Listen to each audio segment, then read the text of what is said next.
পর্যন্ত আমরা রংপুরের প্রতিটি স্থানে এরকম সুন্দরভাবে ফুটিয়ে তুলতে পারছি, ততদিনে আমরা আমাদের কাজটি চালাবো।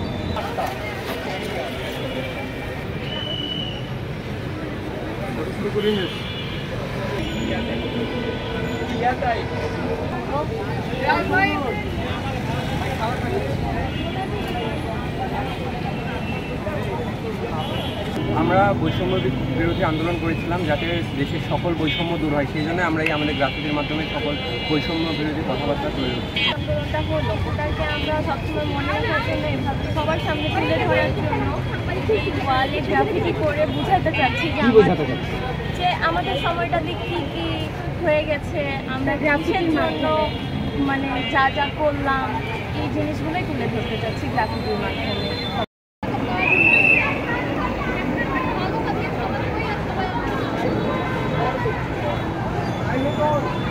আমাদের লাল যে রক্তক্ষয়ী যে আন্দোলনটা হইলো, আমাদের 200 জনের মতো বা তারও বেশি ছাত্ররা মারা গেছে, আবু সাইদ ভাইয়া, মুগ্ধ ভাইয়ারা মারা গেছেন, তার প্রতীকে শুধু আমরা দিতে চাই যে তাদের দেওয়া রক্তটা, এই লাল সূর্যটা, লাল রক্তটাকে আমরা ধরে আছি, তাদের রক্তটা আমরা পড়ে যেতে দেইনি, তাদের রক্তটা আমরা বৃথা দিতে দেই।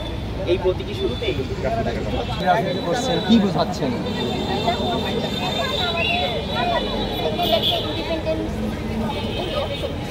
তো এটা যে ছাত্র সমাজ করেছে, তো এটার একটা গ্রাফিক তুলে ধরা হচ্ছে।